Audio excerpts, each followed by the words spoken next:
الله الحمد لله رب العالمين الله محمد وعلى آل محمد أعوذ بالله من بسم الله الرحمن الرحيم لقد رضي الله عن المؤمنين إذ يبايعونك تحت الشجرة فعلم ما في قلوبهم فأنزل السكينة عليهم فأثابهم فتحا قريبا بسم الله الرحمن الرحيم إنا فتحنا لك فتحا مبينا ബഹുമാന്യരായ സഹോദരങ്ങളെ ഹാജിമാരെ, നമ്മളിപ്പോൾ എത്തി നിൽക്കുന്നത് ഹുദൈബിയ എന്ന് പറഞ്ഞ പ്രദേശത്താണ്. ഹുദൈബിയ എന്ന് പറയുന്നത് ഒരു കിണറിൻ്റെ പേരായിരുന്നു. ആ കിണറുണ്ടായിരുന്ന പ്രദേശത്താണ് ഇപ്പോൾ നമ്മളുള്ളത്. അതിൻ്റെ പരിസരത്ത് ഒരു മരവും ഉണ്ടായിരുന്നു. അവിടെയാണ് പ്രവാചകൻ സല്ലല്ലാഹു അലൈഹി വസല്ലമ തങ്ങൾ മദീനയിൽ നിന്ന് വന്നപ്പോൾ അദ്ദേഹത്തിൻ്റെ ഒട്ടകം മുട്ടുകുത്തിയ പ്രദേശം. ചരിത്രം തുടങ്ങുന്നത് മദീനയിൽ, ഞാൻ ബസ്സെന്ന് പറഞ്ഞതുപോലെ മദീനയിൽ നിന്ന് റസൂലുള്ളാഹി സ്വപ്നം കാണുകയാണ് മക്കത്ത് പോയിട്ട് സഹാബികളുടെ കൂടെ ഉംറ ചെയ്യുന്നതായിട്ട്. ഉടനെ റസൂലുള്ളാഹി സ്വല്ലല്ലാഹു അലൈഹി വസല്ലം തങ്ങൾ എല്ലാ ഗ്രാമീണരോടും പറഞ്ഞു, ഞാൻ ഉംറക്ക് പോകുന്നുണ്ട്, താല്പര്യമുള്ളവർക്കൊക്കെ പോരാം. സാധാരണ അവർ യാത്ര ചെയ്യുമ്പോൾ ഉപയോഗിക്കുന്ന ഉറയിലിടുന്ന വാള് മാത്രം എടുത്ത് 1400-ൻ്റെയും 500-ൻ്റെയും ഇടയിലുള്ള ആളുകൾ ഒരുങ്ങി. ഗ്രാമീണരായ പലരും മാറി നിന്നു. കാരണം മക്ക മുശ്രിക്കുകളുടെ ഇടയിലേക്കാണ് പോകുന്നത്. വലിയ ശത്രുതയോട് കൂടി കഴിഞ്ഞ ആളുകളാണ്. എന്താണ് സംഭവിക്കുക എന്നറിയില്ല.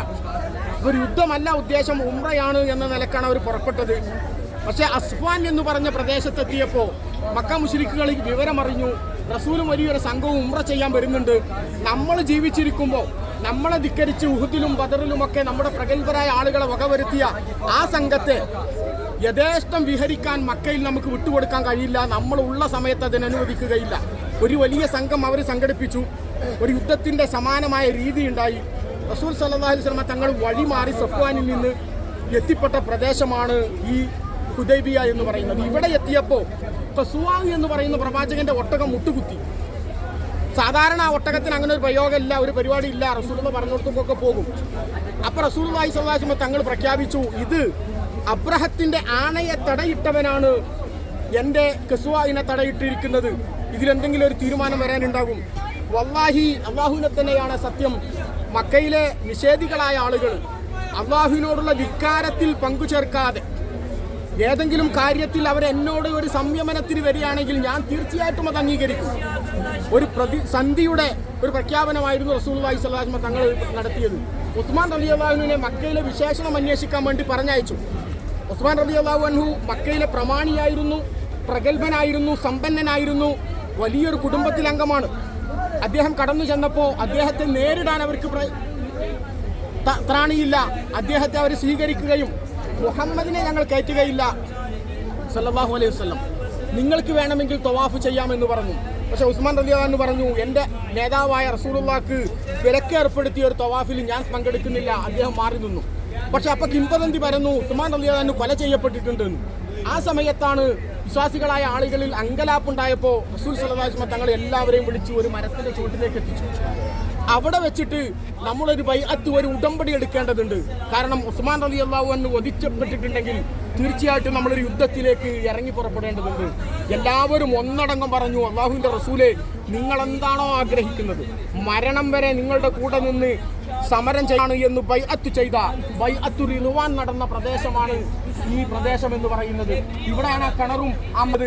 അവിടെ വെച്ചിട്ട് അവർ ചെയ്ത ആ പ്രദേശത്തെ, ആ റിദ്വാനെ കുറിച്ചാണ് പരിശുദ്ധ ഖുർആൻ പറഞ്ഞത്, ലഖദ് റളിയല്ലാഹു അനിൽ മുഅ്മിനീൻ, മുഅ്മിനുകളിൽ നിന്ന് അല്ലാഹു തൃപ്തിപൂർവ്വം സ്വീകരിച്ചിരിക്കുന്നു. ഇത് യുബായിഊനക തഹ്ത ശജറ, ആ മരത്തിന്റെ ചോട്ടിൽ വെച്ച് അവരെ നിന്നോട് ബൈഅത്ത് ചെയ്ത സന്ദർഭം. ഫഅലിമ മാ ഫീ ഖുലൂബിഹിം, അവരുടെ ഹൃദയത്തിലുള്ളത് കൃത്യമായി അറിയുന്നവൻ അല്ലാഹുവാണ്. അവൻ അതിനെക്കുറിച്ച് കൃത്യമായി അറിയാം. ഫഅൻസല സകീനത അലൈഹിം, അവർ ബൈഅത്ത് ചെയ്തപ്പം സമാധാനം അവർക്ക് അല്ലാഹു ഇറക്കി കൊടുത്തു. ഫഅസാബഹും ഫത്ഹൻ ഖരീബ, ഒരു നല്ല വിജയം അവർക്ക് ഓഫറായിട്ട്, പ്രതിഫലമായിട്ട് കൊടുക്കുകയും ചെയ്തു. അങ്ങനെ ഇവിടെ ഒരുമിച്ച് കൂടി ബൈഅത്ത് ചെയ്തതിന്റെ ശേഷം ഇങ്ങനെ ഒരു ബൈഅത്ത് നടന്നു എന്ന സംഭവം മക്ക മുശ്രിക്കുകൾ അറിയുകയാണ്. അവർ ഒരു ഉടമ്പടിക്ക് തയ്യാറാവുകയാണ്. അങ്ങനെ അവർ സന്ധി സംഭാഷണം നടന്നു. 4 ഉപാധികളാണ് റസൂലുള്ളാഹി സ്വല്ലല്ലാഹു അലൈഹി വസല്ലം തങ്ങളുടെ മുമ്പിൽ അവർ വെച്ചത്. സഹാബികളിൽപ്പെട്ട പലർക്കും യുദ്ധം ചെയ്ത് കീഴടക്കണമെന്ന താല്പര്യമായിരുന്നു ഉണ്ടായിരുന്നത്. പക്ഷെ റസൂലുള്ളാഹി സംയമനം പാലിച്ചുകൊണ്ട് റസൂൽ പറഞ്ഞു, അവർ പറയുന്ന ഉപാധികൾ അല്ലാഹുവിന് എതിരാകാത്തോളം കാലം ഞാൻ അത് സ്വീകരിക്കും. ഒന്നാമത്തെ ഉപാധി, നിങ്ങൾ ഇത്തവണ ഉംറ നിർവഹിക്കാതെ തിരിച്ചു പോകണം. രണ്ടാമത്തെ ഉപാധി, അടുത്ത വർഷം നിങ്ങൾക്ക് ഉംറ നിർവഹിക്കാൻ വരാം, 3 ദിവസം മക്കയിൽ താമസിക്കാം. മൂന്നാമത്തെ ഉപാധി, വിശ്വാസികളായ ആരെങ്കിലും ഇവിടുന്ന് വിശ്വസിച്ചുകൊണ്ട് മദീനയിലേക്ക് വന്നാൽ തീർച്ചയായിട്ടും അവരെ തിരിച്ചയക്കണം. പക്ഷെ അവിടെ നിന്ന് ആരെങ്കിലും ഇങ്ങോട്ട് വന്നാൽ ഞങ്ങൾ തിരിച്ചയക്കുകയില്ല. നാലാമത്തെ ഉപാധി, നിങ്ങൾക്കും ഞങ്ങൾക്കും രണ്ടുപേർക്കും ഏതു സഖ്യ സംഘത്തെയും സ്വീകരിക്കാനുള്ള അവകാശമുണ്ട്. ഈ 4 ഉപാധികളും റസൂലുള്ളാഹി സ്വീകരിക്കുകയും ഒപ്പുവെക്കുകയും ചെയ്തു. മുഹമ്മദ് റസൂലുള്ളാഹി എഴുതിയപ്പം അത് എഴുതാൻ പാടില്ല, നിങ്ങൾ റസൂലാണെന്ന് ഞങ്ങൾ അംഗീകരിക്കുന്നില്ല, മുഹമ്മദ് ബിൻ അബ്ദുല്ലാ എന്ന് എഴുതിക്കോ എന്ന് പറഞ്ഞ് അതും റസൂലുള്ളാഹി സമ്മതിച്ച് എഴുതി ഒപ്പിട്ട് കൊടുത്ത ബൈഅത്ത് നിർവഹിച്ച പ്രദേശമാണ്, അല്ലെങ്കിൽ ആ ഉടമ്പടി നടന്ന പ്രദേശമാണ് ഇപ്പൊ നമ്മൾ ഈ നിൽക്കുന്ന പ്രദേശം. അങ്ങനെ ആ ഉടമ്പടി കഴിഞ്ഞു. സഹാബികളൊക്കെ വല്ലാത്ത വിഷമത്തിലാണ്. ആരും തലമുണ്ടനം ചെയ്ത് ഉംറ ഇവിടെ നിന്ന് പൂർത്തീകരിച്ച് അഥവാ ഇവിടെ ഒഴിവാക്കിയിട്ട് പോവാനാണ് പറഞ്ഞിട്ടുള്ളത്. പക്ഷെ റസൂലുള്ളാഹി ആരോട് പറഞ്ഞിട്ടും ആരും കേൾക്കുന്നില്ല. റസൂലുള്ളാഹിന്റെ ഭാര്യ പറഞ്ഞു, റസൂലെ നിങ്ങൾ മുമ്പിട്ടിറങ്ങിയിട്ട് തലമുണ്ടനം ചെയ്ത് ഒട്ടകത്തെ അറുത്ത് നിങ്ങൾ പിന്തിരിയണം. അങ്ങനെ റസൂലുള്ളാഹി തന്നെ ആദ്യമായിട്ട് ഇറങ്ങി ഒട്ടയടിക്കുകയും ഒട്ടകത്തെ അറുക്കുകയും ചെയ്ത് ഇവിടെ നിന്ന് ആ വർഷം അവർ തിരിഞ്ഞു പോവുകയാണ്. പക്ഷേ ഇതൊരു അത്ഭുതകരമായ വിജയമായിരുന്നു. അതിനെക്കുറിച്ചാണ് ഇവിടുന്ന് തിരിച്ചു പോകുമ്പോൾ ഇന്നാ ഫതഹ്നാ ലക ഫതഹം മുബീന എന്ന ആയത്തിറങ്ങിയത്. വലിയ ഒരു സുന്ദരമായ വിജയം അതാണ് നിങ്ങൾ ഈ ഉടമ്പടിയോട് കൂടി കൈവരിച്ചിട്ടുള്ളത്. ആ വിജയം അത് മക്കം ഫത്ഹായിരുന്നു. പക്ഷേ ഇവിടെ അള്ളാഹു നിങ്ങൾക്ക് അസാബഹും ഫത്ഹൻ ഖരീബ, അടുത്ത ഒരു വിജയം നിങ്ങൾക്ക് നൽകി എന്ന് പറയുന്നത് ഇവിടുന്ന് തിരിച്ചു പോകുമ്പോഴാണ് ഖൈബർ യുദ്ധം ഉണ്ടാകുന്നത്. ഖൈബറിലെ ഒരു വലിയ കോട്ടയും വലിയ സമ്പത്തും അവർക്ക് വിശ്വാസികൾക്ക് കിട്ടുകയും ആ അവിടെ കിട്ടിയ എല്ലാ ഗനീമത്ത് സ്വത്തും ഇവിടെ ബൈഅത്ത് ചെയ്ത 1400 ആളുകൾക്ക് വിതരണം ചെയ്യുകയും ചെയ്ത ഒരു സംഭവത്തെക്കുറിച്ചാണ് ഖുർആൻ പരാമർശിച്ചത്. അപ്പോൾ ഉന്നതമായ വിജയം എന്ന് പറയുന്നത് പിന്നീട് പിറ്റത്തെ വർഷം അവർ വന്ന് ഉംറ നിർവഹിക്കുകയും 2 വർഷത്തിന് ശേഷം 10,000 ആളുകളെയുമായി വന്ന് മക്കം ഫത്ഹിന് സാക്ഷിയാവുകയും ചെയ്തതിൻ്റെ പ്രധാന കാരണം ഈ ഉടമ്പടിയായിരുന്നു. ആ ഉടമ്പടിയിൽ അത്രയും പ്രധാനമായി 4 വർഷം യുദ്ധം ഇനി ഇല്ല എന്ന് പ്രഖ്യാപിച്ചതോടുകൂടി പരിസരത്തുള്ള എല്ലാ ഗോത്രങ്ങളിലും ഇസ്ലാമിൻ്റെ പ്രബോധനം നടന്നു. പലരും ഇസ്ലാമിലേക്ക് കടന്നു വന്നു. 2 വർഷം കൊണ്ട് 10,000 ആളുകളെയായിട്ട് കൊന്നിട്ടാണ് റസൂൽ സ്വല്ലല്ലാഹു അലൈഹി വസല്ലം തങ്ങൾ മക്കം ഒരു ഏറ്റുമുട്ടലുമില്ലാതെ കീഴടക്കിയത്. അല്ലാഹു ആലം. അതിന് സാക്ഷ്യം വഹിച്ച പ്രദേശം എന്നുള്ള നിലക്ക് ഈ ചരിത്രങ്ങളായി വിറക്കുകയും ആ ചരിത്രത്തിൽ അള്ളാഹുവിനെ തവക്കുലാക്കി ഏതു പ്രതിസന്ധി ഘട്ടത്തിലും അള്ളാഹുവിൻ്റെ പ്രവാചകനോട് ബൈഅത്ത് ചെയ്ത ഒരു സംഘത്തെ നമ്മൾ ഓർക്കുകയും ഏത് സംഗതിയിലും അള്ളാഹുവിനെ ബൈഅത്ത് ചെയ്യുകയും അള്ളാഹുവിനോട് പ്രതിജ്ഞ എടുക്കുകയും ആ പ്രതിജ്ഞ പൂർത്തിയാക്കാൻ വേണ്ടി മരിക്കണമെങ്കിലും തയ്യാറാവുകയും ചെയ്യുന്ന ഒരു സന്ദേശമാണ് ഹുദൈബിയക്ക് നമ്മോട് നൽകാനുള്ളത്. പിൻകാലത്ത് ഇവിടെ ഒരു മരമുണ്ടായിരുന്നു.